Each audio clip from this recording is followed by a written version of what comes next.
Ese es el tema del día de hoy, así que vamos a invitar a nuestro pastor Alejandro para que lo pueda compartir el día de hoy. Muchísimas gracias, que tengan todos muy buenas noches y que Dios los bendiga. Ustedes, ¿quiénes estuvieron desde el día sábado? ¿Puedo ver las manos? Es una buena cantidad. ¿Quién viene por primera vez a estos temas? No por primera vez a esta iglesia, sino por primera vez a ver estos temas. Dios los bendiga. Y por allá también, que Dios los bendiga en gran manera. Bueno, solo a modo de mini repaso, quisiera recordarles que el día sábado nosotros hablamos acerca de que Dios nos creó con un propósito muy solemne. No vamos a hablar ahora de cuáles son esos propósitos. Hemos hablado de eso en el día sábado, pero en algún otro momento lo volveremos a mencionar. Y no solo fuimos creados con un propósito, sino que Dios quiere que para que nosotros podamos cumplir ese propósito, podamos creer en Él. Y un instrumento del cual Dios se vale para que nosotros podamos creer en Él, habíamos dicho en el día de ayer que eran 3 realmente, pero ayer estudiamos uno en particular. El primero, ¿se acuerdan que yo mencioné? El creacionismo. Significa que la Biblia enseña que nosotros somos producto de una mente inteligente, que en este caso es Dios. Y no es que salimos del azar, porque de la nada solo puede salir nada. Sin embargo, Dios puede crear algo de la misma nada. Y en segundo lugar, yo había mencionado las profecías. Y habíamos estudiado ayer varias de estas profecías. Y en tercer lugar, la transformación, que ese es el objetivo completo. Porque Dios da las profecías para transformar nuestros corazones. Todo lo que hace Dios tiene que ver con un propósito de convertirnos, transformarnos, para que podamos nosotros cumplir con ese propósito por el cual fuimos creados, que es para darle gloria a Dios por los siglos de los siglos, que su nombre sea vindicado, que sea conocido y que quede claro que Dios es amor. ¿Están de acuerdo? Amén. Bien, y hoy vamos a continuar con otras cosas que aparecen en la Biblia, pero ahora ya no solo en el Antiguo Testamento, en el libro de Daniel, sino que vamos a ir más adelante a los evangelios. Ahí vamos a leer cosas que Jesús dejó claras, que ocurrirían antes de que Él venga por segunda vez. Pero así como estamos, los invito a que podamos orar y entonces vamos a avanzar con este estudio. Amado y poderoso Dios, te agradecemos porque nos has traído en esta noche, tarde, a cada uno de nosotros. Sabemos que el enemigo ha hecho todo lo posible para que ninguno de nosotros pudiéramos estar aquí. Pero tú has vencido en esta tarde, Señor. Amén. Te rogamos que tu Espíritu Santo nos ilumine para que podamos discernir correctamente lo que tu palabra enseña acerca de lo que sucedió, lo que sucede y lo que sucederá en breve, Señor. Y particularmente lo que tú quieres que suceda en nuestras mentes y corazones. Amén. Te lo agradecemos, rogándote perdón por nuestros muchos pecados, en el bendito nombre de Jesús. Amén. Amén.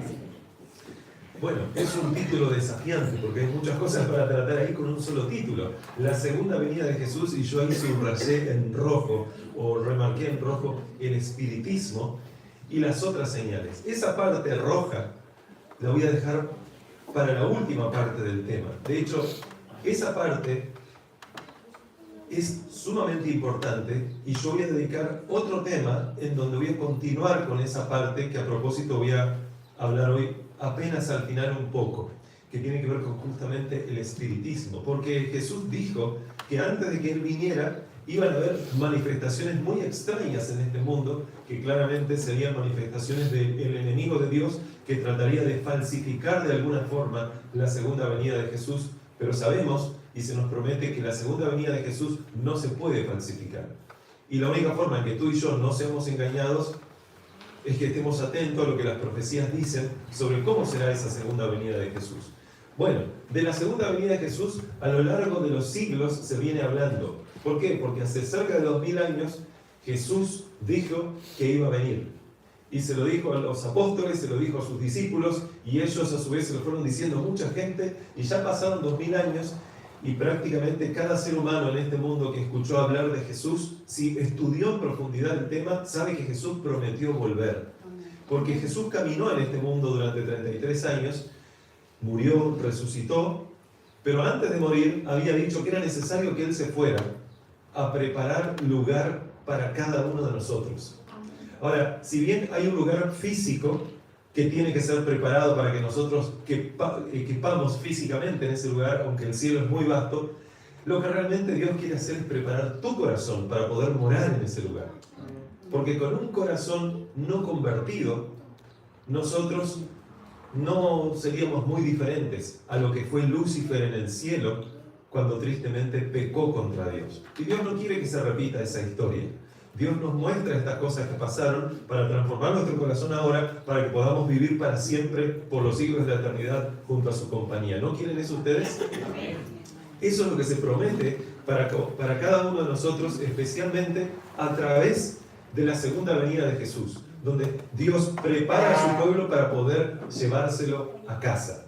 Jesús dijo en Juan capítulo 14, versículo 1 al 3, si ustedes, pastor, si usted quiere poner la pantalla un poquitito más para allá, yo voy a ver igual, por las dudas si alguien no logra ver aquí, va a poder ver, ahí está bien, sí, cualquier cosa yo bajo aquí. ¿Ven bien la pantalla esa? Bien. Yo también, entonces estamos bien. Dice, Juan capítulo 14, versículos 1 al 3. Ustedes pueden verificar en sus Biblias. Yo coloco los textos aquí sencillamente para hacer esto un poco más rápido. Pero igualmente, si ustedes quieren, anotan las referencias y verifican en sus casas. Jesús dijo una promesa maravillosa. No se turbe vuestro corazón, o sea, no tengan miedo. ¿Creéis en Dios? Creed también en mí. Voy pues a preparar lugar para vosotros. Y si me fuere y os prepararé lugar, vendré otra vez. O sea que para venir otra vez, ¿qué es necesario que Jesús haga? Dice allí, que prepare lugar. ¿No creen ustedes que el cielo es demasiado grande como para que sí o sí se tenga que estar preparando un lugar? Definitivamente, y estos días hablaba con alguien, con Fernando concretamente, con quien hablábamos acerca de que lo que realmente Dios quiere en el fondo hacer es preparar nuestros corazones para que podamos ser habitantes del reino de los cielos. Jesús dijo incluso en su palabra, en el libro de Apocalipsis, capítulo 1, versículo 7, que Él viene con las nubes y todo ojo le verá. Todos, absolutamente. Ahora, en cuanto a la segunda venida de Jesús, mucho se ha escrito, mucho se ha pensado, mucho se ha discutido, y los grandes teólogos del mundo han deducido algunos una cosa, otros otra, sobre cómo será la segunda venida de Jesús. Si realmente Jesús va a aparecer en este mundo, va a caminar sobre este mundo, va a tratar de convencer a las personas caminando sobre este mundo. Vamos a ver lo que la Biblia dice. Otros dicen, no, realmente Jesús va a venir de forma invisible y solo los ojos de la fe lo van a ver. Bueno, en ese texto ya queda claro que no solo los que tengan fe lo van a volver a ver, lo van a ver, sino todo ojo lo verá. Hoy vamos a tratar de responder a lo que la Biblia enseña acerca de cada una de estas cosas. ¿Cómo será la segunda venida de Jesús? Porque es muy clara la Biblia en cuanto a esto. El propósito de la segunda venida de Jesús, las señales que anuncian su regreso, un último gran engaño que Satanás tratará de hacer para engañar a los hijos de Dios, y finalmente lo que Dios realmente va a hacer para que finalmente su segunda venida sea todo un éxito. Pregunto, ¿Jesús va a venir por segunda vez, sí o no? Pero si no hubiera nadie preparado en el mundo, ¿quiénes irían con Jesús? Bueno, solo los que murieron y después resucitaron, pero de los vivos no quedaría nadie. Y la Biblia dice que Dios se va a llevar entre los vivos a personas también. Por lo tanto, Dios tendrá que hacer algo para preparar esos corazones. Bueno, vamos por parte. ¿Cómo será la segunda venida de Jesús? De acuerdo a la Biblia. El mismo Cristo lo contó muchas veces a los discípulos. La Biblia dice, en primer lugar, hay muchas cosas aquí para decir, pero poco tiempo el que tenemos. Entonces yo voy a ir a los puntos neurálgicos, a los puntos principales. La Biblia dice que Jesús vendrá de forma visible. Dice, entonces aparecerá la señal del Hijo del Hombre, dijo Jesús, en el cielo. Esto está en Mateo 24:30. Y verán al Hijo del Hombre en las nubes del cielo, con gran poder y gloria. O sea que dice ahí claramente que será de forma visible, ¿o no? Sí, porque dice, verán al Hijo del Hombre viniendo. Es más, si ustedes recuerdan, ya lo hemos repasado, por lo menos los que estuvieron en el día sábado, en la mañana, que Jesús dijo, o mejor dicho, los ángeles dijeron, cuando Jesús estaba yendo y hay ángeles que se pusieron al lado de los discípulos, que este mismo Jesús que ustedes vieron que se fue al cielo visiblemente, llevado por ángeles, cubierto con una nube, de la misma forma descenderá del cielo. Lo que pasa es que lo primero que veremos será la nube, que realmente son ángeles. Y cuando se acerque, lo veremos a Él, de acuerdo a lo que dice la Biblia. Ahora, no solo será visible, sino que será audible. El texto es claro. Primera de Tesalonicenses capítulo 4, versículo 16 dice, esto lo dice Pablo, el Señor mismo con voz de mando, con voz de arcángel y con trompeta de Dios, descenderá del cielo. Entonces, ¿es audible o no es audible? Una trompeta, ¿suena fuerte o suena suave? Suena fuerte. Y es para que todo el mundo pueda escuchar. Va a retumbar la voz del Altísimo en todo el mundo para que las personas puedan escuchar que realmente no solo Él existe, sino que Él estará cumpliendo o va a cumplir lo que prometió, que es volver por segunda vez. Y no solo eso, sino que no va a venir solo. Yo les dije que hay un grupo de ángeles que se llevó a Jesús al cielo y hay un grupo de ángeles que va a venir con Jesús del cielo. Por lo tanto, Jesús no va a venir solo, va a venir acompañado. Realmente la segunda venida de Jesús es el evento quizás más esperado por el universo, no solo por este mundo, porque el universo entero, las criaturas inteligentes que Dios creó, esperan que finalmente su Dios se pueda encontrar con esas criaturas que una vez eran pecadoras, pero que fueron transformadas y que fueron rescatadas de las tinieblas. Y esto va a ser un evento maravilloso, porque realmente va a haber ángeles alrededor con Jesús. O sea, imagínense, no podrían imaginarse, pero esto es más grande que cualquier tipo de efecto especial que Hollywood hoy podría hacer con las películas. Hay personas que piensan que las películas de Hollywood son impresionantes. Podría ser, pero yo siempre digo que la realidad de la Biblia supera la ficción de Hollywood. Supera con creces la ficción de Hollywood. Lo único que Satanás puede hacer a veces es tratar de reproducir de forma mediocre una copia de lo que Dios prometió que va a hacer, pero no más allá de eso. El texto dice en Mateo 25:31, cuando el Hijo del Hombre venga en su gloria, ¿y cuántos ángeles dice ahí? Y todos los santos ángeles con él, entonces se sentará en su trono de gloria. Yo me pregunto, ¿cuántos ángeles querrán perderse esa escena? Donde finalmente Dios se puede encontrar con su pueblo. El momento más esperado del universo, donde se encuentra el Creador con sus criaturas, que fueron caídas, pero que ahora van a ser restauradas completamente. Nuestro cuerpo será transformado incluso en ese momento. Por lo tanto, evidentemente no será secreta, porque si es visible y es audible y viene lleno de ángeles por todos lados, acá no hay nada de secreto. Hay personas que piensan que nosotros vamos a ser raptados de forma secreta en una segunda venida de Jesús invisible. Pero eso no es lo que enseña la Biblia. La Biblia enseña claramente que cuando viene Jesús no hay nada invisible. Es más, ahora vamos a ver algunas de las cosas que menciona la Biblia. El mundo de alguna forma será trastornado. Va a ser muy clara esa segunda venida de Jesús. No hay secreto ninguno aquí. Porque vosotros, dice Pablo también en 1 Tesalonicenses capítulo 5, versículos 2 al 4, porque vosotros sabéis perfectamente que el día del Señor vendrá así como ladrón en la noche. Claro, alguien dice, bueno, pero entonces va a venir de forma invisible, porque vos no ves quizás los ladrones que entran de noche a tu casa. Es que ese texto nos está enseñando acerca de que vendrá de forma invisible. Lo que dice es que vendrá de forma sorpresiva. Pero claro, para los que están preparados no vendrán por sorpresa. Por eso Jesús dejó las señales. Dice que cuando digan paz y seguridad, entonces vendrá sobre ellos destrucción repentina. Cuando este mundo crea que ahora sí tienen paz a través de obras humanas, Dios dirá, no, acá se terminó. Y Él va a poner fin a la maldad de este mundo, a la destrucción de este mundo, para poder venir a buscar a su pueblo. Dice, cuando digan paz y seguridad, entonces vendrá sobre ellos destrucción repentina, como los dolores a la mujer encinta, y no escaparán.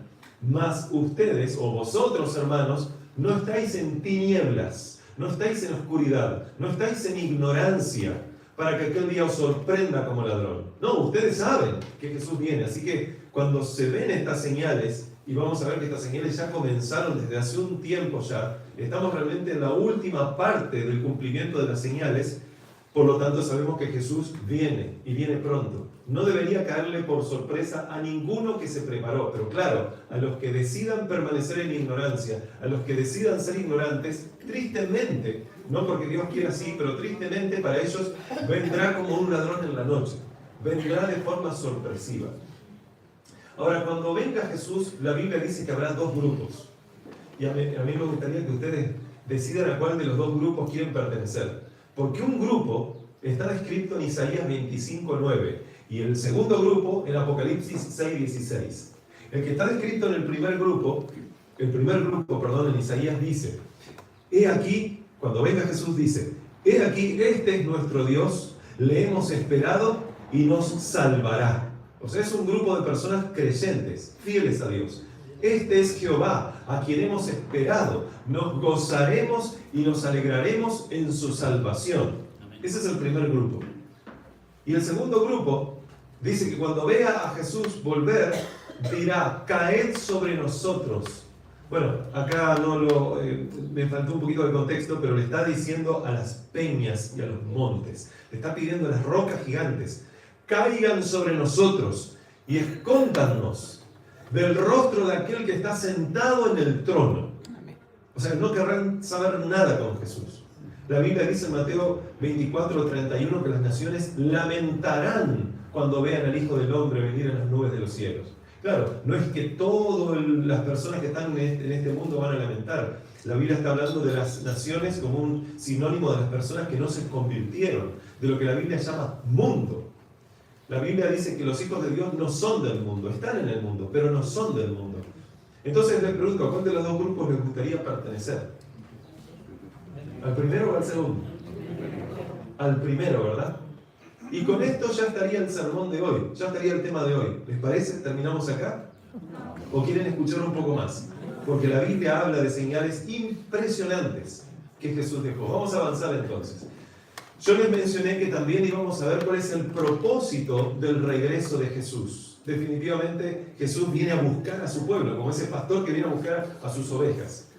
La Biblia dice que cuando Jesús vino por primera vez, Él vino a salvar a su pueblo del pecado. Él vino a morir en una cruz para, a través de la muerte del Cordero, los pecados del mundo fueran perdonados. Pero claro, no todo el mundo sería salvo, no porque Dios no quisiera, sino porque no todo el mundo lo aceptaría a Jesús. Pero los pecados de los que no van a aceptar a Jesús y de los que no aceptaron a Jesús, también fueron pagados en la cruz. La Biblia dice en Juan 3:16, porque de tal manera amó Dios al mundo, no solo a los que lo siguen, no, a todos, que dio a su Hijo unigénito, para que todo aquel que en él crea, como dice el texto, no se pierda, sino tenga vida eterna. Bien, entonces Jesús vino a salvar a sus hijos del pecado. ¿Saben ustedes que el pueblo de Dios, los discípulos que estaban alrededor de Jesús, no conocían completamente esto? Ellos creían que Jesús venía como un Mesías para librarlos del poder opresor de los romanos, que los estaban de alguna forma esclavizando o subyugando a cada uno de ellos como parte del pueblo de Israel.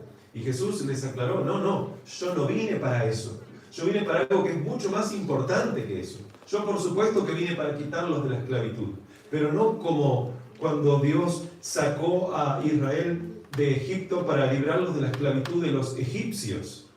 No, yo vine para librarlos de la esclavitud del pecado, que estaba simbolizada con esa liberación del pueblo de Israel en Egipto, pero que de forma especial Dios quería hacerlo con el mundo entero. Ahora, eso en cuanto a la primera venida de Jesús. La segunda venida de Jesús no va a ser para perdonar los pecados, porque los pecados ya habrán sido perdonados. El que quiere que Dios le perdone, entonces tendrá vida eterna. El que no quiere, aunque Dios igualmente le haya perdonado, pero no acepta ese perdón, entonces no le queda otra cosa a Dios que decir, bueno, si tú no aceptas un sustituto, no hay sustituto para ti, tú tendrás que dar la vida, porque todos nosotros, dice la Biblia, hemos quedado destituidos de la gloria de Dios porque hemos pecado. Y si hemos pecado, es necesario que alguien pague por ese pecado. Y hay solo dos opciones: o tú pagas, o le permites a Dios transformar tu corazón a través del pago que ya se hizo por ti. Jesús pagó por los pecados de todo el mundo, hermanos queridos. Pero si yo no acepto ese pago que Dios me hace por más que Dios pagó por mí y está saldada mi cuenta, si yo no acepto y cierro mi corazón, no hay transformación ninguna. Y si no hay transformación, yo podré ir al cielo. Así como estoy, yo podré ir al cielo. Porque si así como estoy, yo puedo ir al cielo, porque Dios no nos desaparece ahora de golpe y porrazo a todos los seres humanos del planeta Tierra y nos lleva al cielo.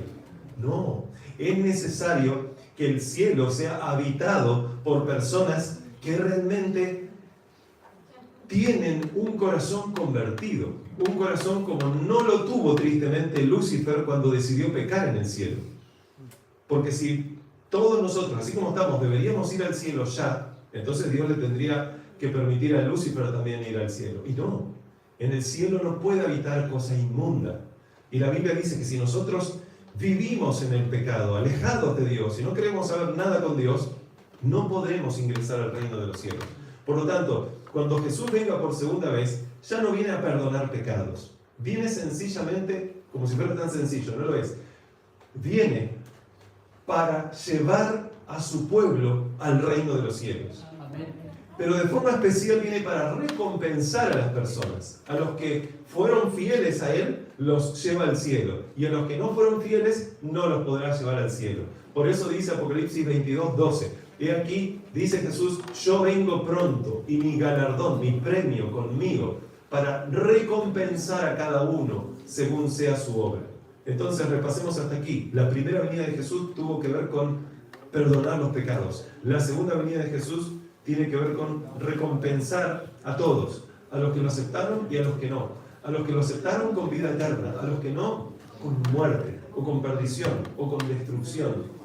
Ahora, la Biblia también habla, no solo habla de que Jesús vendrá de forma visible, audible, acompañado, no va a ser en secreto, tiene un propósito muy particular su segunda venida, sino que Jesús anunció cuáles son las señales de la segunda venida de Jesús. ¿Se acuerdan que ayer cuando estudiamos las profecías del libro de Daniel, yo les mostré incluso textos de Jesús, donde Jesús decía, estas cosas os he dicho para que cuando suceda, creáis. Aquí están estas cosas que Jesús había dicho. Por ejemplo, en Mateo 24. Recuerden que yo de esto algo hablé el sábado, hablé otras cosas, pero especialmente para los que no pudieron estar, igualmente lo puedo repetir. Mateo 24, particularmente Mateo 24, pero también podemos hablar de Lucas 21, de Marcos capítulo 13. Son libros donde están llenos de profecías que ocurrirían, con señales que ocurrirían antes, durante la segunda venida de Jesús. Y Mateo 24 es un libro muy completo en cuanto a esto. Una de las cosas que dice Mateo 24 aparece en los versículos 6 y 7. No es lo primero que aparece. Lo primero que aparece lo voy a dejar para el final. Pero sí aparecen estas cosas. Dice que iba a haber de alguna forma un caos relacionado con la naturaleza y con la sociedad. ¿Cómo lo sabemos? Porque el texto dice, y oiréis de guerras y de rumores de guerras. Pregunto, ¿ya han habido guerras? Desde que existe el ser humano casi, un poquito más adelante, han habido guerras. Alguien podría decir, no, pero siempre hubo guerras. Bueno, pero tan intensificadas como últimamente, en este último siglo pasado y en lo que resta de este siglo, la cantidad de guerras, con la frecuencia de guerras y de rumores de guerras es impresionante. No se había registrado algo así en la historia. Dice, mirad que no os turbéis, porque es necesario que todo esto acontezca, pero aún no es el fin, porque se levantará nación contra nación y reino contra reino. Y luego dice que habrá pestes. ¿Pestes qué son? Una peste, ¿qué es una peste? También puede ser enfermedades. Estamos viviendo en tiempos donde parece que hay cada vez más enfermedades. Miremos unos años anteriores y veamos qué pasó en el mundo entero por causa de una enfermedad que apareció por allí. Así que, y no fue la única. Hay muchas enfermedades que tristemente generan tristeza, dolor y muerte en el mundo. Y dice Jesús que también había hambre. Había hambre. Miren, por año, esto varía un poco, pero en los últimos años hay un promedio de 5 millones de niños que mueren de hambre en el mundo. 5 millones. Uruguay, el país de donde yo vengo, tiene apenas 3,5 millones. Es chiquito. O sea, hay más que un Uruguay lleno de niños que desaparecen por año en el mundo. ¿Qué les parece? Esto es tremendo. Y si bien siempre hubo hambre, pero el hambre parece que se está intensificando cada vez más. Y cada vez más son las personas que tienen menos. Y eso se puede ver claramente. Y dice también que había terremotos en diferentes lugares. Y yo les mostré en el día sábado imágenes que tenían que ver con estos caos en el mundo, con tormentas, con guerras, con rumores de guerras, con terremotos, con tsunamis, con pestes. Les hablé acerca de los últimos terremotos que hubieron, la intensificación con la que han avanzado. Bueno, estamos aquí en Chile, ustedes tienen experiencia también en eso, pero han habido terremotos que realmente han asolado lugares. Les comenté acerca del año 2004, ustedes lo recordarán seguramente a ese año, porque hubo un tsunami que barrió gran parte de las costas de Indonesia y lo que sucedió es que murieron en un día 240.000 personas. Y esto fue hace poco tiempo, año 2004. Así que estas cosas definitivamente son evidentes cumplimientos de las señales que Jesús dijo que ocurrirían antes de su segunda venida. Pero había otras señales también. Otras señales incluían la falta de moralidad y la falta de espiritualidad. Dice la Biblia que en los postreros días vendrán tiempos peligrosos. Yo voy a leer de la Biblia porque esto no lo proyecté aquí, pero si nosotros vamos a 2 de Timoteo capítulo 3, versículos 1 al 5, ustedes lo pueden abrir en sus Biblias. Es bueno que ustedes traigan Biblias porque no todo se va a proyectar así. Y ahí yo les voy a leer algunas de las cosas que aquí aparecen. En 2 de Timoteo capítulo 3, versículos 1 al 5, de cómo sería el comportamiento de los seres humanos hacia el final de la historia de este mundo, antes de la segunda venida de Jesús. 2 de Timoteo capítulo 3, versículos 1 al 5, dice lo siguiente: también debes saber esto. Le está escribiendo el apóstol. Fue el apóstol también, el apóstol Pablo, a Timoteo, su discípulo. Debes saber esto, que en los últimos días vendrán tiempos peligrosos. Yo recuerdo a mi papá o a mis abuelos mencionar que antes podían dejar cualquier cosa fuera de la casa y no pasaba nada. Quizás este lugar es bastante tranquilo, Pinto, pero ustedes saben que no es así lo que sucede en este mismo país y a lo largo y ancho del mundo. Entonces, definitivamente que todo sería cada vez más peligroso. Dice, porque habrá hombres amadores de sí mismos, avaros, vanagloriosos, soberbios, blasfemos, desobedientes a los padres, ingratos, impíos, sin afecto natural, implacables, calumniadores, intemperantes, crueles, aborrecedores de lo bueno, traidores, impetuosos, infatuados, amadores de los deleites más que de Dios, que tendrán apariencia de piedad, pero negarán la eficacia de ella. A estos evita. O sea que hay una falta de moral bíblica que caracterizaría al ser humano al final de la historia. Es cada vez más corrompido el ser humano, cada vez más inmoral. Parece incluso que se educa a los niños para desobedecer a los padres. No solo con los dibujos animados, sino con muchas cosas que ocurren en el mundo. Políticas de gobiernos donde claramente parece que el Estado tiene más derechos sobre los hijos que los padres, cuando realmente Dios no le dio los hijos al Estado para que los eduquen. ¿Quiénes son los que tienen que educar a los hijos? Los padres, por supuesto. Pero esto tristemente no es lo que está pasando últimamente. Y acá esto se empieza a poner cada vez más interesante, o que llama cada vez más la atención. Porque la Biblia también dice que habría señales en los cielos, que tienen que ver con astros, tienen que ver con el sol, con la luna, con estrellas. Y esto aparece en diferentes lugares. Yo solo les voy a leer dos textos que ahí aparecen. Jesús lo dice en Mateo 24, 29. Dice que habría una gran tribulación, una gran persecución, que no voy a hablar de cuándo sería esa tribulación, lo vamos a ver en otro tema.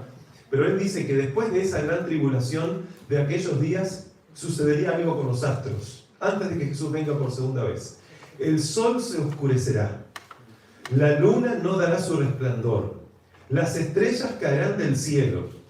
Y luego dice, un tema interesantísimo que no voy a leer ahí tampoco ahora, pero lo voy a leer igual, y las potencias de los cielos serán conmovidas.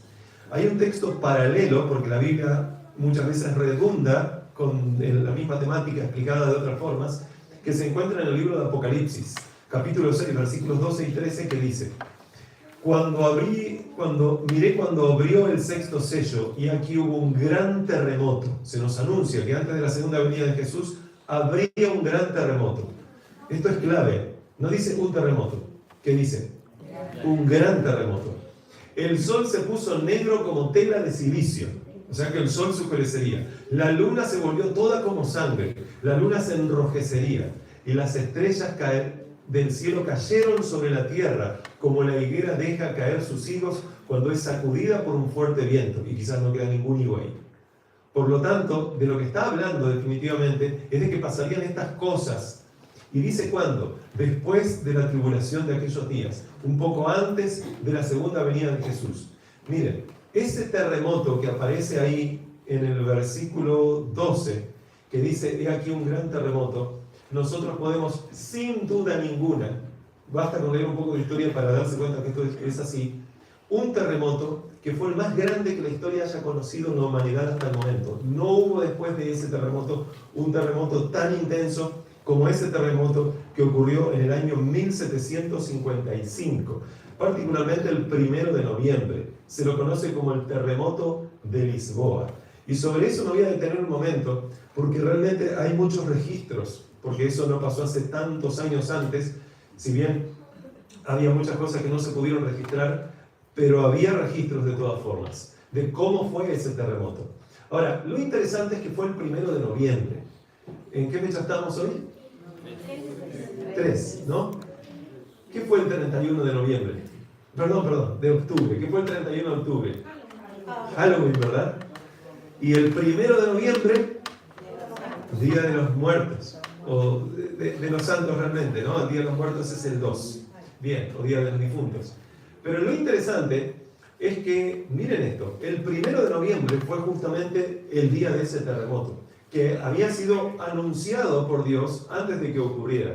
Y basta con hacer una pequeña búsqueda y verificarlo para darse cuenta de esto que yo les coloqué allí.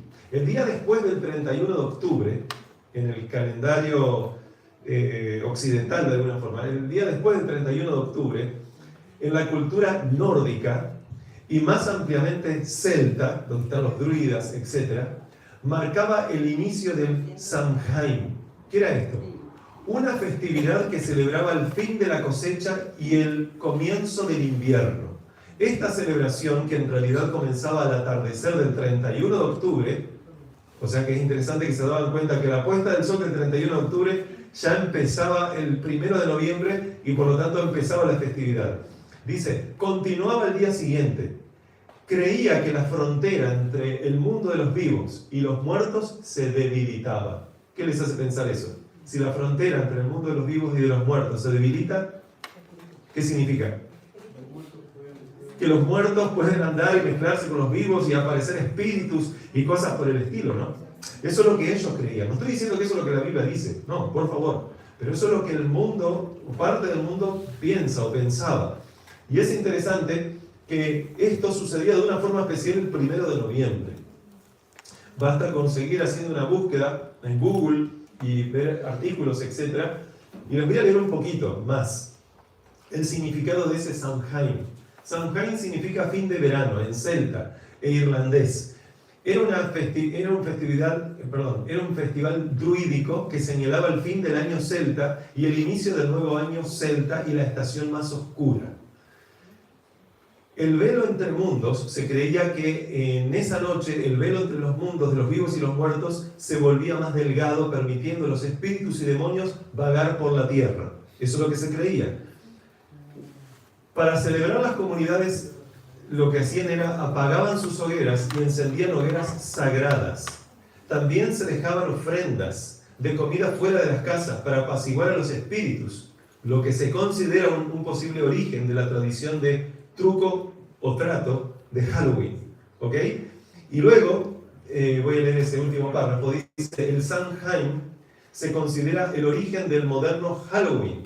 Concretamente, fue la Iglesia Católica la que estableció el Día de los Santos el 1 de noviembre y el Día de los Fieles Difuntos el 2 de noviembre, y los neopaganos celtas y wiccanos todavía celebran Samhain en la actualidad. O sea, era una fiesta pagana, una iglesia vino, de alguna forma trató de santificar, cambiar y hacer algo que ellos entendían que estaba bien, pero ese 1 de noviembre ocurrió ese tremendo terremoto que fue el terremoto de Lisboa. En lo personal yo no creo en las coincidencias, porque la Biblia enseña que cuando las personas empiezan a apartar de Dios, Dios tristemente muchas veces no le queda otra cosa que también apartarse de ellos, porque las personas no quieren saber nada con Dios. Ahora, yo les quiero leer cosas que se escribieron en cuanto al terremoto de Lisboa, porque yo no sé cuántos de ustedes saben lo que realmente sucedió en ese terremoto. Muchos se creen que ese terremoto solo abarcó Lisboa. Lisboa es la capital de Portugal.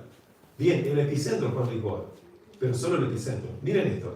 Estas señales se vieron antes de principios del siglo XIX, en cumplimiento de esta profecía. En 1755 se sintió el más espantoso terremoto que se haya registrado.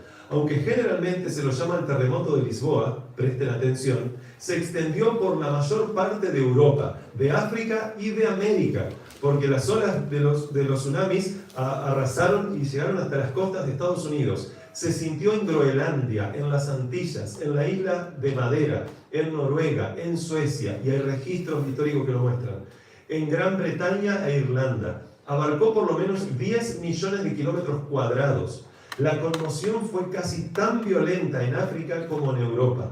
Gran parte de Argel fue destruida, y a corta distancia de Marruecos, un pueblo, miren esto, a corta distancia de Marruecos, un pueblo de 8 a 10.000 habitantes desapareció en el abismo. Se lo tragó la tierra.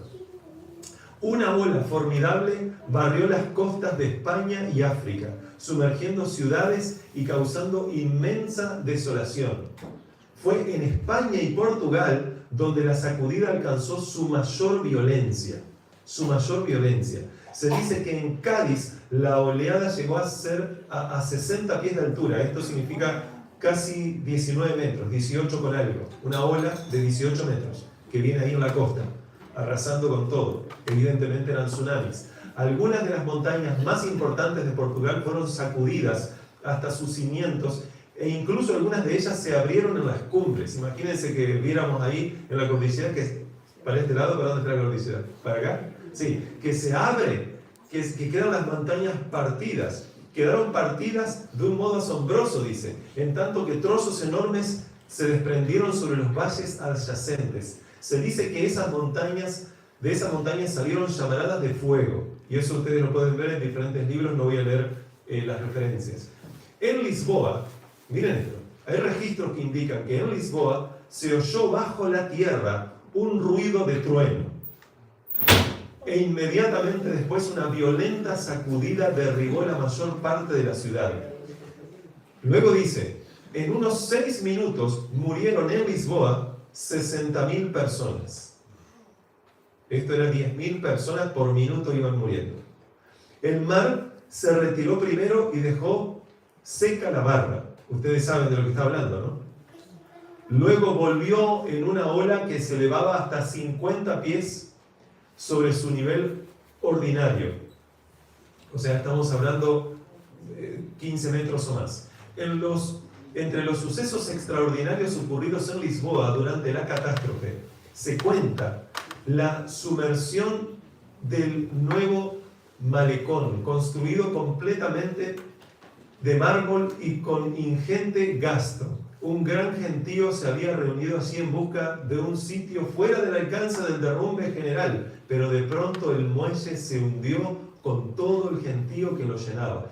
Y ni uno de los cadáveres salió jamás a la superficie.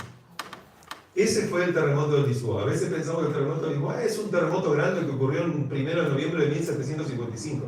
Y esto es algo de lo que se cuenta de ese terremoto. Miren qué más. La sacudida del terremoto fue seguida instantáneamente de hundimiento de todas las iglesias y conventos. Se cayeron. De casi todos los grandes edificios públicos y más de la cuarta parte de las casas. Unas horas después estallaron en diferentes lugares incendios que se propagaron con tal violencia durante casi 3 días que la ciudad quedó completamente destruida. El terremoto sobrevino en un día de fiesta en que las iglesias y conventos estaban llenos de gente. Claro, el 1 de noviembre. Y escaparon muy pocas personas. Sabemos incluso, dice que el terror del pueblo era indescriptible. Miren esto, nadie lloraba. Y uno dice, ¿cómo?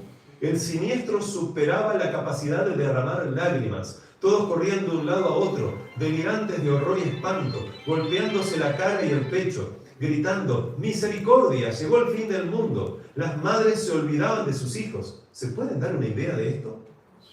Y corrían de un lado al otro llevando crucifijos. Desgraciadamente muchos corrieron a refugiarse en las iglesias, pero en vano se expuso el sacramento, en vano aquella pobre gente abrazaba los altares, las imágenes. Sacerdotes y feligreses fueron envueltos en la misma ruina. Se calcula 90.000 personas fueron las que perdieron la vida en aquel aciago día, por lo menos en ese lugar. Realmente fue impresionante. Ese fue el terremoto de Lisboa. Hay mucho más para decir, pero poco tiempo tenemos. Otra de las señales, la Biblia decía que el sol quedaría negro y la luna se enrojecería. Bueno, es interesantísimo. Yo podría leer ahora también, pero no lo voy a hacer. Aquí solo voy a contar. Concretamente, el 19 de mayo de 1780, unos pocos años después del terremoto, ocurrió esto, particularmente en Estados Unidos. Sin ningún eclipse, sin absolutamente nada, empezaron a aparecer nubes que los testigos dicen que parecían que eran nubes que no fueran de este planeta, hasta que en un momento determinado se empezó a oscurecer todo, el sol quedó negro y había como tinieblas, y no se podía ver a corta distancia, en pleno día. Los animales, esto pasó en la mitad de la mañana, durante casi todo el día, hasta unas 2 horas antes de que llegara la noche, los animales que habían salido porque era de día, cuando se oscureció, ¿qué creen ustedes que los animales hicieron? Se fueron a dormir. Y así estuvieron prácticamente todo el día. Hay mucho para contar aquí, pero esto se conoce como el día oscuro. Ustedes pueden googlearlo, buscar en Google y van a darse cuenta que no hay forma de explicarlo científicamente. Bueno, evidentemente esta era una de las señales que antecedían la segunda venida de Jesús. Y ese mismo día, pero en la noche, nuevamente queda todo oscuro y la luna, a pesar de estar llena, los testigos dicen que no se podía leer a corta distancia, no se podía ver. En la oscuridad mucho menos, pero la luna quedó roja como sangre. Ahora, es interesante que otra de las señales que vamos a ver ahora decía que estrellas caerían del cielo, meteoros serían estrellas fugaces, etc.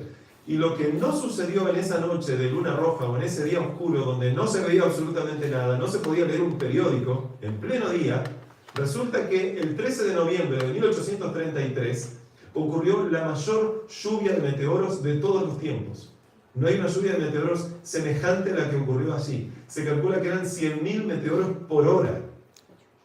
Los testigos contaban, y eso se publicaba en los diarios de ese entonces, y están ahí los registros históricos, que se podía leer un periódico en la noche, sin ninguna luz artificial, sencillamente con la luz de los meteoros que iluminaban a cada rato el firmamento.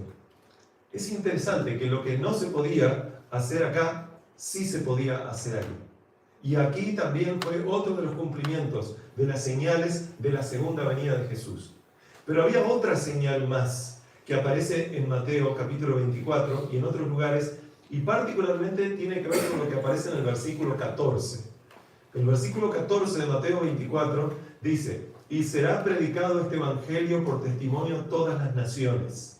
Entonces vendrá el fin. Acuérdense que todas las señales son anticipación al fin, pero no significa el fin llegó. Significa estamos cerca del fin. Pero cuando el evangelio del reino, que es esto que estamos haciendo esta noche, predicar el evangelio, cuando el mundo sepa esto, entonces llegará el fin. Yo les decía el otro día, sería bueno tirar todas las paredes, claro, sacar el techo primero, sacar todas las paredes y que toda la comunidad de Pinto venga a escuchar estos mensajes. Eso no es lo que está ocurriendo en esta noche, pero esto es definitivamente lo que ocurrirá en algún momento de la historia. No porque necesariamente vayan a una iglesia a escuchar todas estas cosas, es que estarán pasando tantas cosas en el mundo que las personas ahora casi desesperadas van a tratar de que alguien les explique lo que los científicos no les pueden explicar.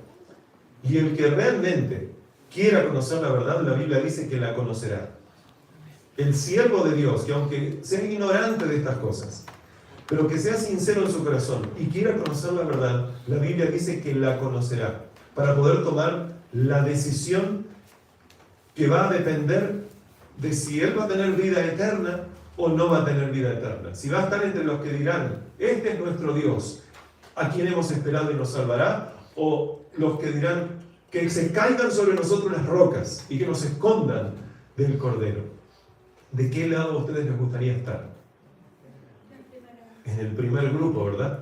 Pero para eso es necesario prepararnos. La Biblia dice que sin profecía el pueblo se descarría, se desenfrena. Sin conocimiento el pueblo perece.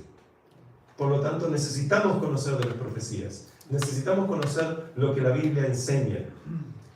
Pero aquí hay una de las últimas señales, y con esto ya estoy prácticamente terminando. Hay una de las últimas señales que yo la dejé al final a propósito. ¿Se acuerdan qué era lo que les había dicho que iba a dejar al final a propósito? Sobre el espiritismo. Yo voy a mencionar algunas cosas, porque les dije que en otro tema voy a continuar con esta parte, porque esta parte es compleja y si no sería muy extensa. Pero sí, la Biblia dice que así como Dios quiere salvar a su pueblo, el enemigo de Dios, ¿qué creen ustedes que querrá hacer? Destruir a su pueblo. Porque el enemigo de Dios viene para matar, hurtar y destruir. Él es el que destruye familias y Jesús es el que las reconstruye. Él es el que destruye hogares y Dios es el que los reconstruye. Él es el que le quita la vida a los hijos de Dios y Dios es el que se las devuelve. La Biblia dice que ese enemigo de Dios tratará de usurpar el trono de Dios, de hacerle pensar a las personas que Él es Dios, de poder ser el rey en todo este mundo, de hacer que las naciones le adoren, de hacer lo mismo que trató de hacer con Jesús. La Biblia dice que Jesús fue bautizado en un río llamado Jordán y que fue lleno del Espíritu Santo, de alguna forma, ya lo era, pero en ese momento descendió sobre él el Espíritu Santo que lo estaba preparando para algo muy especial. Y dada esa situación, él tuvo que salir al desierto. Y después de 40 días, sin comer y sin beber, se le apareció Satanás para tentarlo. Y como no podía tentarlo, o mejor dicho, podía tentarlo, pero no podía hacerlo caer, decidió Satanás sacarse la máscara y decir, mira, ya no voy a dar más vueltas, voy a ir al grano contigo, Jesús. Y le mostró, dice la Biblia, los reinos del mundo. Y le dijo, todo esto te daré si postrado me adoras. Y Jesús le dijo, vete de aquí, Satanás, porque escrito está, al Señor tu Dios adorarás y solo a Él servirás. Y no le quedó otra cosa a Satanás que retirarse, y ahí los ángeles de Dios vinieron y le dieron de comer y de beber a Jesús. Y Jesús demostró que es posible vencer al enemigo de Dios. ¿No creen ustedes que si se entregan a Dios, es posible para ustedes también vencer al enemigo de Dios? Y que Él no tenga control, poder sobre ustedes. Bueno, sobre ustedes Él no podrá tener, porque ustedes quieren entregarse a Dios, si lo quieren hacer. Pero sobre el mundo entero, el resto del mundo, que es la mayoría de las personas, la profecía dice que tristemente Él sí tendrá poder. La Biblia dice que ese es el engaño final más grande que se ha habido jamás, que tiene que ver con el espiritismo, con la parte de los espíritus, pero tiene que ver con los falsos milagros. Yo a propósito no leí hoy algo que aparece en Mateo capítulo 24, versículos 4 y 5, donde cuando los discípulos le preguntan, ¿cuándo será tu venida? Y Jesús le dice, no les voy a decir cuándo, porque eso después lo dijo, el día y la hora nadie lo sabe, pero sí les voy a decir señales. Y la primera señal que Él dio no fue la primera que yo leí. La primera que yo leí es, porque se levantará nación contra nación, ¿ok? La de guerras y rumores de guerras. No, la primera señal fue, mirad que nadie os engañe. O sea que habría un último gran engaño. La Biblia dice en Mateo 24, versículo 24, que se levantarían falsos cristos y falsos profetas que harían señales y prodigios y milagros, que son falsos milagros, para tratar de engañar incluso a los escogidos. Hermanos, Dios quiere que nosotros seamos salvos, Pero si tú estás en esta noche, es porque de alguna forma tú le has dado cabida, por lo menos hoy, en tu corazón a Dios para que tú seas ese elegido. Por lo tanto, si el engaño especialmente tiene como objetivos los elegidos, significa que el engaño final que Dios le va a permitir a Satanás llevar adelante tiene como objetivo particular cada uno de nosotros, hermanos. Y la única forma de vencer al enemigo no es con nuestras fuerzas, no es con un ejército gigante que le tire bombas atómicas, porque el enemigo se va a reír, eso ni lo va a rasguñar. La única forma de vencer al enemigo es la única forma es como venció Jesús. Venció con un escrito está, venció aferrándose a Dios, creyendo en sus promesas. Porque también como ser humano tenía que creer a su Padre. Y eso es lo que Dios quiere que nosotros hagamos. Si nosotros permanecemos en esa comunión con Dios, no vamos a ser engañados. No vamos en absoluto a ser engañados. No sé por qué, capaz que hagan clic en la imagen porque no me pasa. A ver, solo hacer clic en una imagen. Bueno, algo sucedió aquí. Puede ser que está, a ver, el pastor que conoce más o se quedó sin pilas. Si no, a ver, verifiquen. Si no, ¿pasa? Ah, pasen entonces. Muchas gracias. Parece que quizás yo toqué algo. La Biblia dice quién está detrás de este engaño. Yo ya mencioné que es Satanás, pero Satanás utiliza a los seres humanos, utiliza sistemas humanos, utiliza reinos humanos. ¿Se acuerdan que cuando estudiamos el día de ayer la estatua de Nabucodonosor y después las 4 bestias que aparecían en Daniel capítulo 7, primero Daniel capítulo 2, Daniel capítulo 7, Babilonia, Medo-Persia, Grecia, Roma? Si bien había hijos de Dios en todos esos reinos, fueron reinos específicos, levantados de formas particulares, y aunque no siempre ocurría así, pero Satanás tenía injerencia en esos reinos, porque esos reinos querían destruir al pueblo de Dios. Los babilonios querían destruir al pueblo de Dios. Incluso los medo-persas en los tiempos de Esther querían destruir al pueblo de Dios. Los griegos también, los romanos con más razón. Y así sucesivamente. Se nos dice que al final de la historia, ese imperio romano ya no sería romano como era antes, sino que estaría dividido, y en los días de esos reinos divididos vendría una piedra del cielo, que es un símbolo del reino de Cristo, que rompería con todos los reinos humanos. O sea que noten que así como Dios puede usar a los seres humanos, Satanás también puede usar a los seres humanos. Por lo tanto, vamos, no hoy, pero luego vamos a ver quién está detrás de ese engaño.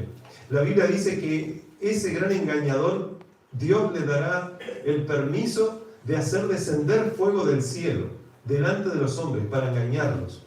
La Biblia habla al final de la historia de doctrinas falsas que se conocen como doctrinas de demonios.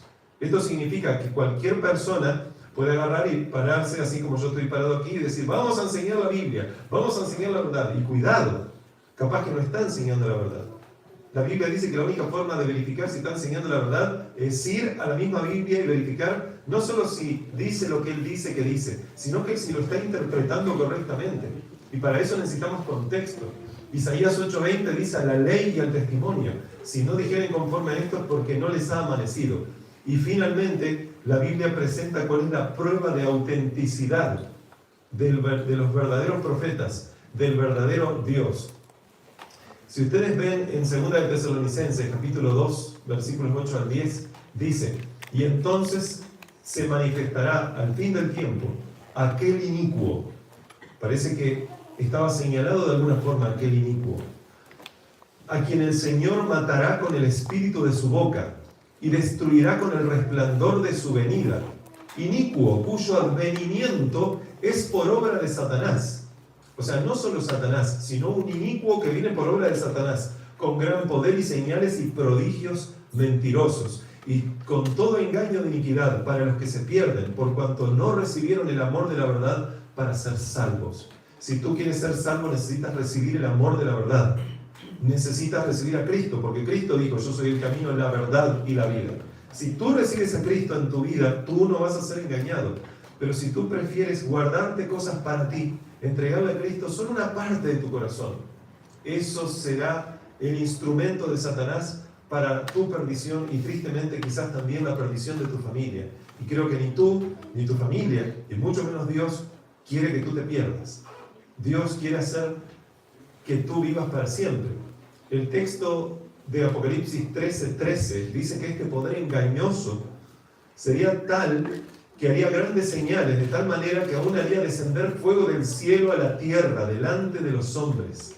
Luego vamos a ver qué significa esto, pero ya les adelanto que la Biblia enseña que ya pasó una vez, donde se demostraría quién era el verdadero Dios si se hacía descender fuego del cielo. Hay una historia que aparece en la Biblia, en Primera de Reyes 18, que habla de un hombre de Dios, un hijo de Dios, un siervo de Dios llamado Elías, en contraposición con muchos profetas de falsos dioses. Y Elías, no por el poder de Elías, sino lleno del Espíritu Santo, haciendo una oración, hizo que descendiera fuego del cielo. Que no fue Elías, fue Dios, pero que lo utilizó a Elías. Porque si Elías no oraba, no había fuego que caía. Entonces, Dios, utilizando a Elías, hizo caer fuego del cielo, demostrando quién es el verdadero Dios. Satanás, para tratar de demostrar que Él es el verdadero Dios, hará caer fuego del cielo. Pero no estamos hablando aquí de un fuego literal, porque el fuego en la Biblia representa también el Espíritu Santo. Entonces aquí estamos hablando de un poder que diría tener el poder del Espíritu Santo para hacer señales, para hacer milagros, para sanar, para hacer cantidad de cosas como si fueran evidencia de que ese es el verdadero Dios cuando no lo es. Y Jesús dijo que teníamos que tener mucho cuidado con esto. La Biblia habla acerca de doctrinas de demonios. Primera de Timoteo 4:1 dice: en los postreros tiempos algunos apostatarán de la fe, escuchando espíritus engañadores y a doctrinas de demonios. Y yo puse ahí un dios egipcio, de alguna forma, porque la Biblia dice que las imágenes de los dioses eran imágenes de demonios, porque las personas cuando adoraban a los falsos dioses, la Biblia dice que adoraban a demonios. Entonces, es interesante que esos mismos demonios que engañaban al mundo en los tiempos del Antiguo Testamento y del Nuevo, son los mismos demonios que harán lo posible para engañar al mundo en estos tiempos, hermanos, en estos concretos tiempos. Hay un tema entero donde yo voy a hablar acerca del verdadero derramamiento del Espíritu Santo y del falso derramamiento del Espíritu Santo, y les voy a mostrar lo que la Biblia dice y lo que está pasando hoy en día, que claramente son evidencias del cumplimiento de la Biblia, del falso derramamiento del Espíritu Santo también. La Biblia incluso dice que estos que apostatarían, que tendrían doctrinas de demonios, obtendrían este poder del mismo Satanás. La Biblia dice en 2 Corintios 11:14, y no es maravilla porque el mismo Satanás se disfraza como ángel de luz. Pregunto, ¿a Satanás le gustaría que lo adoremos? Si él sabe que la única forma de yo adorar a alguien es si ese alguien es Jesús, ¿qué trataría de hacer Satanás para que yo lo adore a Satanás? Hacerse pasar por Jesús. Entonces no debería sorprendernos si en algún momento aparece un Cristo por allí diciendo: yo soy el Cristo. Y puede ser que sea un ser humano haciéndose pasar por Cristo, pero la Biblia dice que el mismo Satanás puede hacer eso.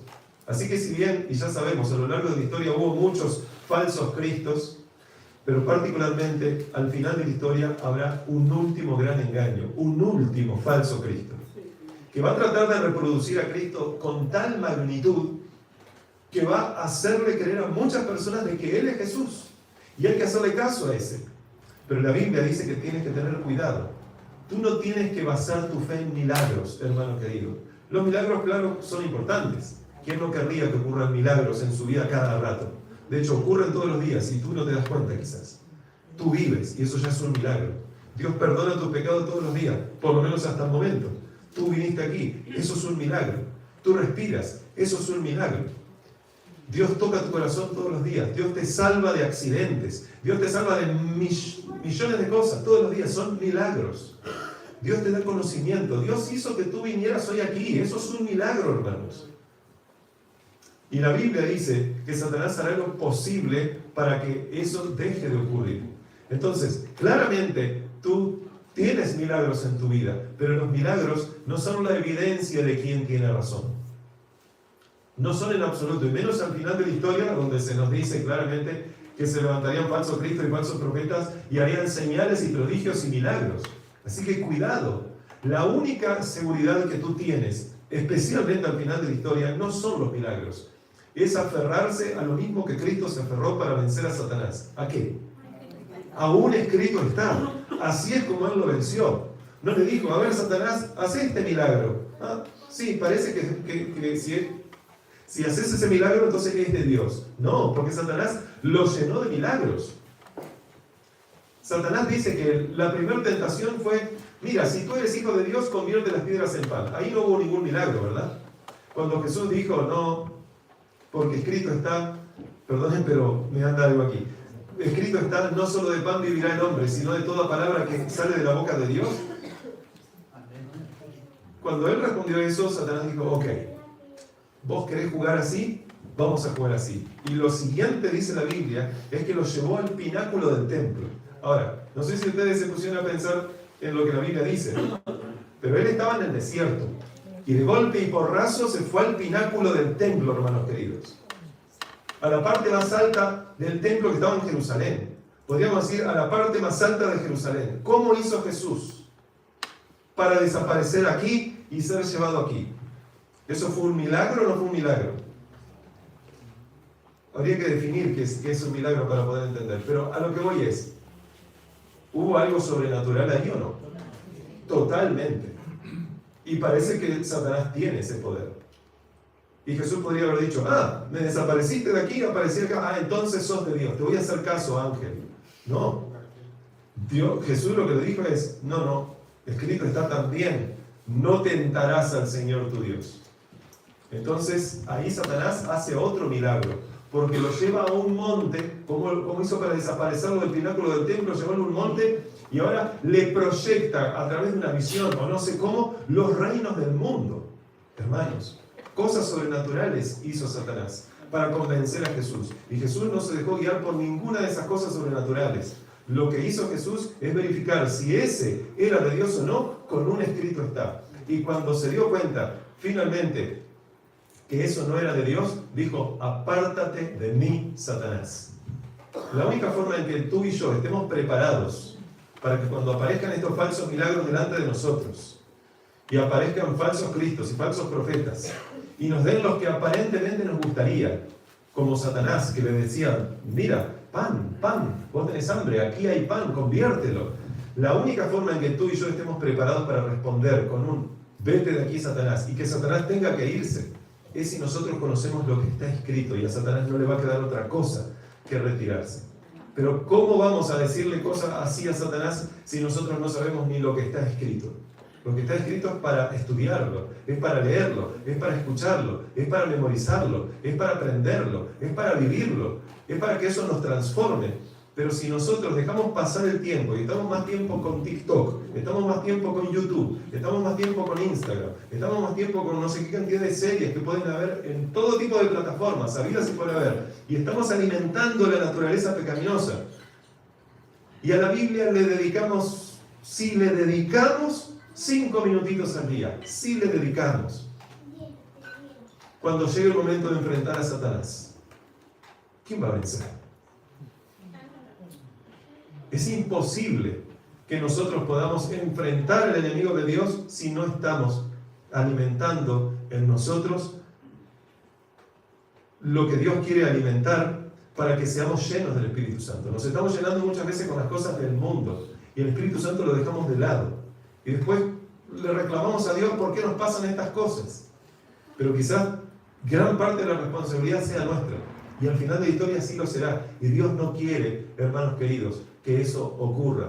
Por lo tanto, la única prueba de autenticidad de que algo es de Dios es lo que dice Isaías 8:20. A la ley y al testimonio. Si no dijeren conforme a esto, hermanos, es porque no les ha amanecido. Jesús dijo en Lucas 21:28, cuando estas cosas que yo acabo de decirles hoy, que son muchas más de las que les acabo de decir, comiencen a suceder, erguíos y levantad vuestra cabeza porque vuestra redención está cerca. Amén. O sea, estas cosas que están sucediendo no deberían darnos miedo. Tampoco deberíamos estar alegres por las cosas feas que pasan en el mundo, pero sí deberíamos estar alegres por algo. El texto dice, porque la segunda venida de Jesús está cerca. A eso se refiere con esa redención, con ese rescate. Dios viene a rescatarnos ya no solo ahora del pecado, nos viene a rescatar de este mundo. Nos vamos a casa, hermanos queridos. Amén. ¿No quieren ustedes ir a casa? Amén. Porque la Biblia dice que ustedes tienen un hogar ya preparado para ustedes, que no es este mundo. A este mundo después volveremos, cuando Dios decida que así sea. Pero Dios quiere que nosotros no solo seamos aquí ciudadanos del reino de los cielos, Dios quiere llevarnos allí, al reino de los cielos. Todas estas cosas muestran que la segunda venida de Jesús está cerca. ¿Qué deberíamos hacer de acuerdo al texto? ¿Andar con la cabeza gacha? Qué triste, me está pasando de todo tipo de pruebas, ¿no? Y triste por la vida. Yo no estoy diciendo esto porque sea fácil. A mí y a ustedes, a todos nos han pegado cosas muy duras. Y Dios sabe muchas veces que andamos cabizbajos. Pero cuando nosotros vemos en perspectiva y entendemos que nosotros no somos el ojo del universo, nosotros no somos el ombligo del universo, todo debe girar en torno a Dios, no a nosotros. Cuando nosotros vemos, tenemos el propósito por el cual fuimos creados, que lo vimos el día sábado, dice el texto, erguíos y levantad vuestra cabeza, como un sinónimo de levántate, cristiano, tú que duermes, y te alumbrará Cristo. Gózate en su salvación. Y eso es lo que el texto está diciendo. Eso es lo que las señales nos indican. Pregunto, ¿la segunda venida de Jesús está cerca, sí o no? Amén. Claro que lo está. Y Dios quiere que tú lo entiendas. Ahora, para poder estar de pie en esa segunda venida, nosotros necesitamos el tema de mañana entenderlo. El tema de mañana tiene que ver con la preparación para esa segunda venida, con esa preparación final. El tema de mañana tiene que ver con efectivamente que Dios quiere hacer que a través de ti ocurran milagros. Los milagros no son malos, pero los milagros tienen que estar basados en la palabra de Dios. Así como Jesús caminó sobre las aguas, Dios va a hacer que tú camines sobre las aguas de este mundo. La Biblia dice que las aguas son muchedumbres, naciones, pueblos y lenguas. Y Dios te va a dar el poder lleno del Espíritu Santo para que tú puedas alumbrar el mundo con su gloria. Hermanos, a veces creemos que para ir a predicar a otro lugar sí o sí necesitamos aprender el idioma de ese otro lugar. Claro, eso es necesario, eso es útil, y mientras tengamos el tiempo y la oportunidad de hacerlo, sería bueno que lo hagamos. Para ir a esos otros lugares lejanos, capaz que necesitamos dinero para viajar en avión, porque a nado no podemos cruzar el Atlántico ni el Pacífico. Pero ustedes se acuerdan que la Biblia dice, no es con ejército, ni es con mi espíritu, ni es con dinero, porque mía es la plata y mía es el oro, y a Dios le sobra. Y si a Dios le faltara, no te pediría a ti, dice la Biblia. Lo que dice la Biblia es con mi espíritu. Ese Espíritu Santo que llevó a Felipe al lado del etíope eunuco, y que el etíope eunuco entendió que tenía que arrepentirse, y una de las señales de arrepentimiento implicaba un bautismo. Significa que las personas que se arrepienten se tienen que bautizar, como ese etíope eunuco se bautizó. Y cuando el etíope eunuco fue bautizado por Felipe y sale del agua, y supongo que tenía ganas de abrazar a Felipe, no pudo abrazarlo. Y no es porque Felipe quedó abajo del agua y se ahogó. Felipe, dice la Biblia, desapareció y Dios lo llevó a otra ciudad. Dios tiene poder para hacer eso. Por lo tanto, al final de la historia, yo no dudo de que si hay pueblo en Rusia que todavía tiene que saber la verdad, y no hay nadie que le predique allí la verdad, y hay algunos de ustedes aquí presentes en esta noche, y no soy profeta por decir esto, pero si a Dios le place que algunos de ustedes en ese momento vaya a ese lugar, Dios lo desaparecerá, lo mandará a Rusia, le dará el don de lenguas para poder hablar con los rusos y después los volverá donde Él quiera regresarlos. Ese es el Dios de la Biblia. Amén. Ese es el Dios de los milagros. Pero para eso yo debo prepararme. Por eso el tema de mañana, que es el tema número 5, hermanos, esto es central. No tenías que haber faltado antes, pero si faltaste, ok, pero este tema no puede faltar. Este tema es sumamente importante. La preparación la preparación final y el lugar santísimo. Yo sé que hay algunos que dirán, ¿qué es esto del lugar santísimo? Vamos a explicarlo mañana. Pero aquí está la clave para obtener la victoria. Aquí está la clave para que el conflicto termine en esta generación.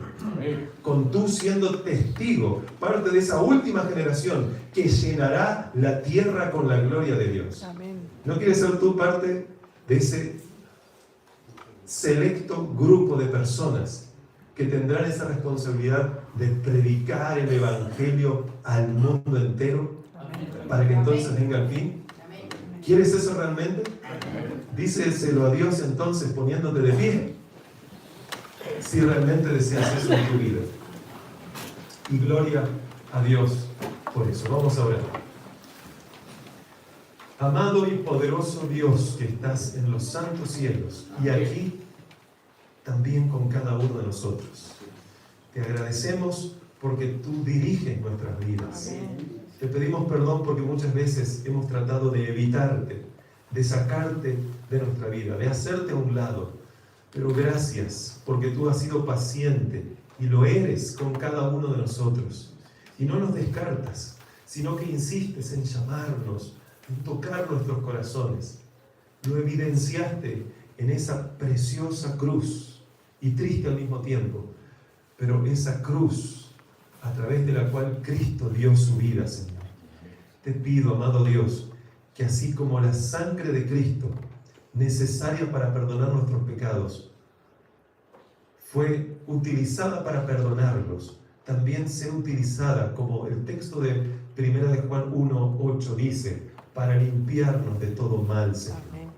Pero para eso necesitamos conocer tu palabra y entender cómo es que tú nos puedes limpiar y purificar, Señor. Por eso te rogamos, si es tu voluntad, que mañana podamos volver a este lugar para hablar acerca de lo que tu palabra dice sobre cómo tú obrarás esa preparación en tu último pueblo sobre la faz de la tierra. Te rogamos que nos ayudes a venir, que el enemigo no venza, que no solo vengamos nosotros, sino que traigamos a otros, Señor, que tu casa se llene para que tu pueblo sea lleno del Espíritu Santo. Amén.